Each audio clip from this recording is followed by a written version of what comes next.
2 minutes after takeoff, a 747 over the Atlantic suddenly turns into a fireball.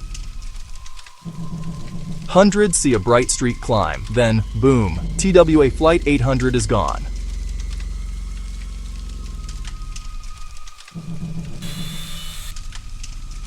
Or something far less cinematic, and way more unsettling. Here's what actually happened. July 17, 1996, New York to Paris. It's hot. The jet sits at the gate, air conditioning packs blasting under a nearly empty center fuel tank. That tank is full of fumes, kerosene vapor, waiting for a spark. Minutes after takeoff, a tiny electrical arc, likely from aging wiring, ignites the vapor. The center wing tank explodes. The front of the plane separates. Debris rains into the water off Long Island.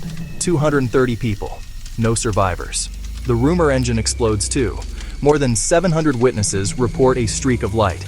Cable news runs with missile. 4 years. 400,000 pieces of wreckage recovered and reassembled in a hangar. 755 witness interviews. Radar tracks. Lab tests. All of it points to a fuel-air explosion in the center tank. Not a warhead. Not a bomb. The streak? Likely burning fuel and the climbing nose section after the initial blast, plus the way our brains stitch chaos into story. It's not satisfying. A boring cause toppled a giant plane. But that's the real lesson. Small, invisible risks, wires, heat, vapors, stack up. Regulators mandated better wiring practices and fuel tank inerting systems, basically pumping nitrogen to push oxygen out so fumes won't ignite. Those systems rolled out on passenger jets for years after. Quiet fix, big impact. So was TWA 800 a mystery?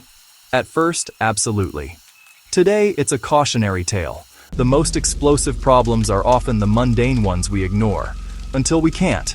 And it's why flying got safer after one terrible night in 1996.